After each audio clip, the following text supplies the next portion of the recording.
Thank you for listening to Passing Perspective with Death's Apprentice.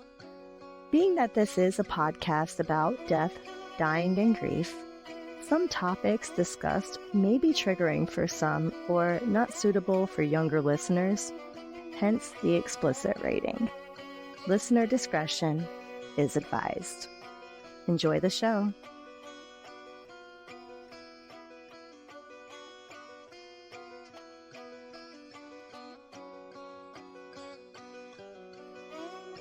Welcome again to Passing Perspective.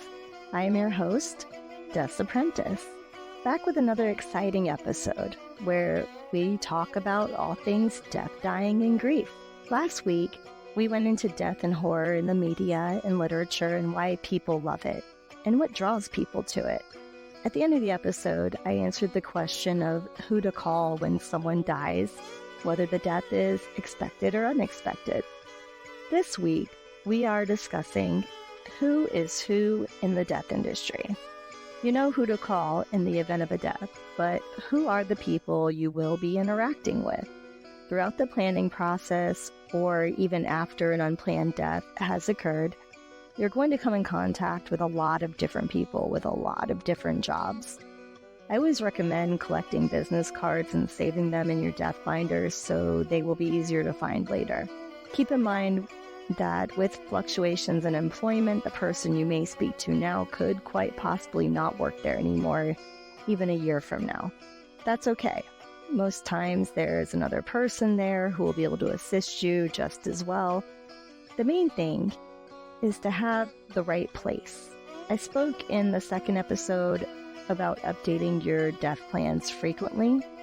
Another reason for this is because funeral homes do close and people change jobs, so you need to keep up to date with those details.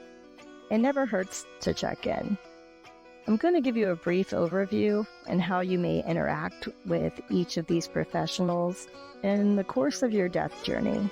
You may not end up interacting with all of them. So get your notebooks ready. Here is the crash course of who you will meet while planning a death or when someone dies.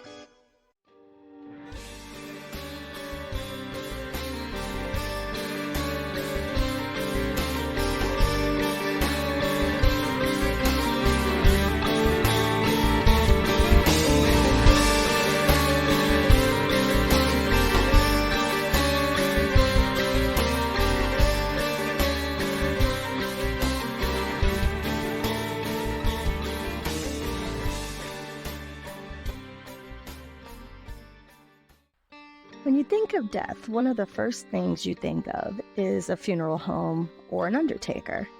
You imagine a tall, grim guy lurking around a cemetery, not smiling, or even, based on experiences, a grim man who lives in a funeral home with his family, essentially doing all of the things. 6 feet under anyone? That show was pretty true to form regarding the funeral industry, and even the changes it was starting to face in the last few decades. The face of the funeral industry is changing. Along with it, the images we conjure of a funeral home and a funeral director. With the amount of death faced a day with an ever-increasing population, it is no longer practical for a funeral home to be a one-man show or even a small family affair. Now, those may still exist in some small towns scattered throughout the country, but even then, it is not actually a 24-hour venture. Like, man, even the funeral director needs a life outside of their work, right? With the decline in traditional funerals and a rise in the cheaper alternative of cremation, the industry is undergoing massive changes. Funeral homes are keeping less staff on payroll. The funeral director may do everything themselves, or they may hire out for some services. You may deal with a bigger funeral home or one that is being managed by a bigger company, complete with casket company sponsorships. Either way, the industry is struggling to keep up with the changes. There have been a few news stories lately about funeral homes found with lots of bodies improperly handled. I think there's been 2 in the last 6 months I've seen. And it's usually due to debt or an inability to pay.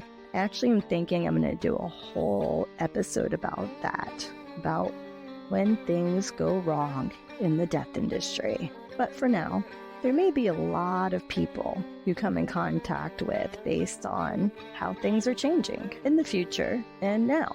In the funeral home itself, you may find an office person, many hats and names, but this is your phone and paperwork person, the one who keeps the business side of things running in the background and interacts with the public the most. This is the person you speak with first or you see first, because even though funeral homes advertise as being open 24 hours a day, that is mainly in a death sense. Operations are barely covering business hours at this point, and very few funeral homes can operate staff at those hours. That being said, outside of normal business hours, Monday through Friday, 8 to 5, you are likely to get an answering service when you call.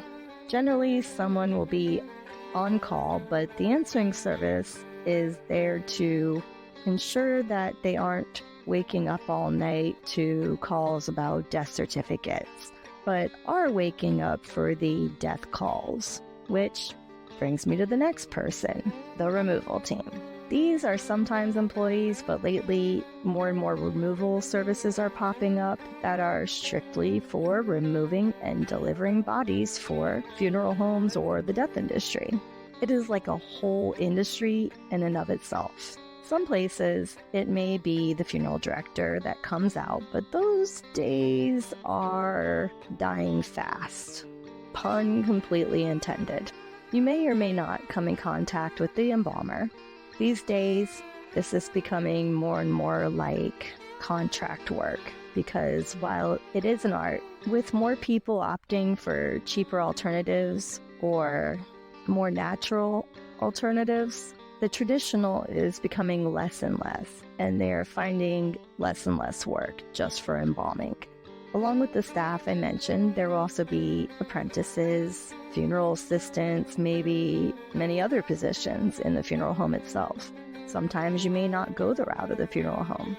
There are so many companies dealing strictly with cremation now, and that is all they do. Sometimes they contract with funeral homes since the cost of cremation equipment is a huge investment, as well as regulations on locations and space locally. Not every funeral home has a crematory on site, so generally the funeral home you go to for cremation basically ships you off to one that does, generally at a rate lower than what you paid them and at a rate about the same as if you went to the crematory directly. You didn't hear that from me. Although, always do your homework. You may or may not meet the crematory operator. This depends on the place and regulations. Some places will let you view your loved one's cremation, but don't count on that. These cremation companies, some even being strictly online companies, basically allow you to arrange everything online and through email, and even pay online, and will include things with an overall price or package deal. Most of the time, though, this is strictly cremation and no other services are provided. This can also be the case with donation, whether you sign contracts in advance or after your loved one passes. They will cover a cremation and transportation. Sometimes you may only meet donation places when someone passes, and trust me, they will find you. Aside from inside the funeral home or crematory, there are also others you may or may not have contact with depending on the services you choose. If you're going a traditional route, you'll be in contact with a cemetery or other final resting place. Generally, plots, niches, etc. are pre-purchased.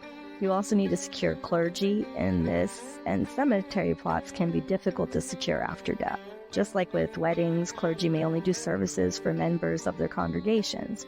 Same with cemeteries, and some cemeteries have other restrictions as well, so it's important to really look into those when deciding. Last in this category is a florist. This is not so much a pre-planning thing, but it is a consideration when someone passes. The next group of people you may come in contact with are in relation to pre-planning. I've touched on some of these already in the second episode. The death doula is someone you can go to for basically end-of-life planning and advocacy for your death.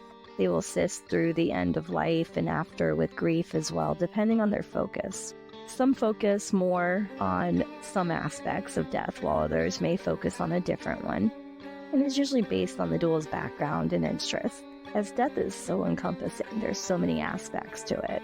Along with your pre-planning route, I mentioned lawyers, accountants, financial planners, estate planners, insurance people, and some of those you will interact with when someone passes as well. Along with those, you meet with pre-planning, another professional you may have contact with, whether for yourself or a loved one, is hospice. I am planning a whole episode about hospice soon, but they are essentially end-of-life care when it is imminent. This is the option when there is no more medical intervention or life-saving, and it has moved to comfort measures. This is not something you plan until you have to, but something to keep in mind that is available. With unexpected deaths, and I'll also touch on this more in an upcoming episode, but there are a few others you may interact with. And I mentioned a lot of them in the question at the end of last week's episode about who you call when someone dies, or who may call you. You may interact with doctors or staff at the hospital, who may or may not be doctors or nurses, like security or decedent affairs. You may interact with 911 dispatchers, police, or even EMS. Depending on the type of death you've encountered, you may also interact with a coroner, medical examiner, or in Texas, a justice of the peace. The last professional is one that hopefully you may never need to use: crime scene cleanup. There are companies that specialize in that deep cleaning needed after a death has occurred. If you find yourself in this situation, rest assured there is a company that does that, so you don't have to. And ending on that gruesome note, I hope you are at least a little prepared for the inevitable and have a general idea of who is who in the death industry. And now for the question of the week.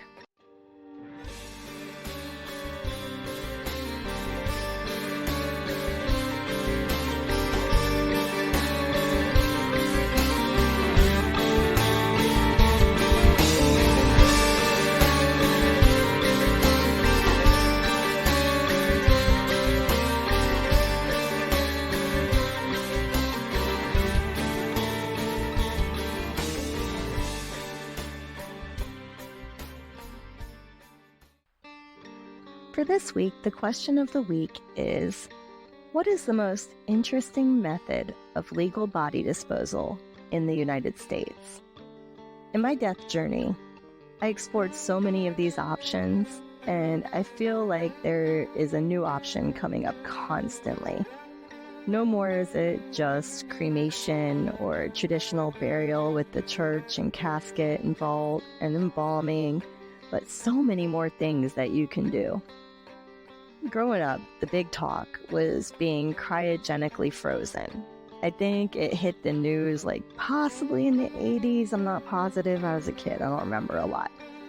But it was about somebody doing it or some kind of scientific breakthrough. And in the end, it became like a whole urban legend about how Walt Disney was frozen. And then I heard it was just his head. And then there was this whole Futurama premise about cryogenics. It was kind of a big deal. But as I got older and internet became a thing, I don't believe that it is yet possible to be revived after being frozen. I'll have to look that one up because I'm really not sure. But it is a nice, comforting concept. But that definitely falls into the live forever category of death beliefs, which will come later. Back to current reality, there is no shortage of ways to dispose of a body that are legit. And not just that, there is a whole lot of things to do with cremains once a loved one is cremated. I will touch on a lot of these in the next episode and go into a lot more detail later. For now, just to get you thinking about possibilities, I talk to a lot of people, and I'm a weirdo, so generally the conversation it'll steer to death. And the topic of body disposal generally comes up. It's an innocuous, so what do you want to happen to your body when you die? It's not surprisingly one I hear quite frequently. And this is kind of just to get you thinking about possibilities, because I have definitely looked into this one. The one thing I hear a lot of people talk about is a Viking funeral. A funeral pyre. As you can imagine, a Viking funeral would present a lot of red tape and environmental concerns, open flames, and all that. There is also the consideration that crematory retorts operate at substantially higher temperatures than a regular open funeral pyre. Therefore, the whole process is probably not for the faint of heart.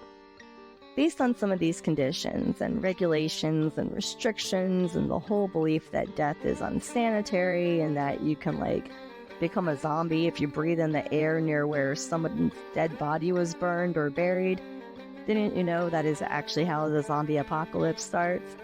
But regardless, one place was not afraid of all of that, and actually has, from what I've looked into, very little oversight on the death industry in general. I'm going to give you a moment to guess which U.S. state has the only legally operating outdoor funeral pyre in the whole country. If you guessed Colorado, you are correct. You can get your Viking funeral in Colorado. If you're looking for more information, you can check out CrestonEndofLifeProject.org, and under their services option, you can check out Open Air Cremation Site. You can find all of the details there, and I hope to maybe get an interview with them later. But for now, that is my take on one of the more interesting legal ways to dispose of a body. And now a quote. Everybody wants to go to heaven, but nobody wants to die. Unknown author.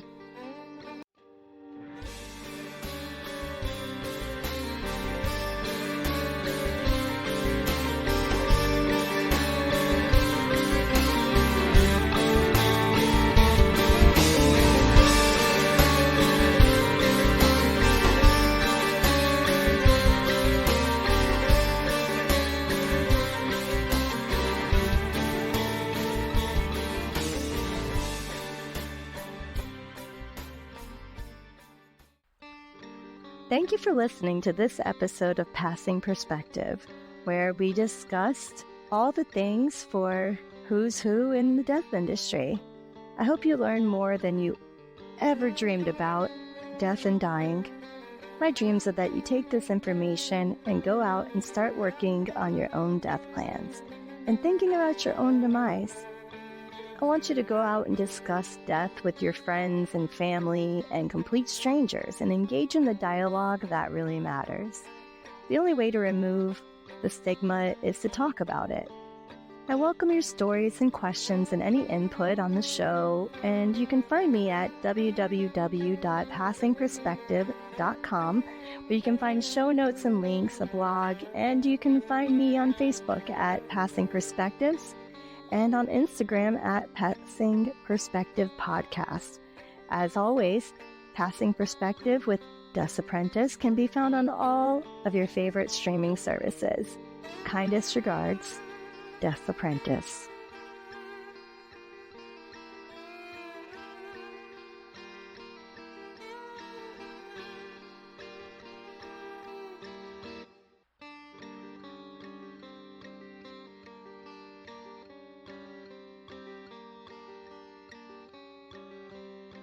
Thank you for listening to this episode of Passing Perspective with Des Apprentice.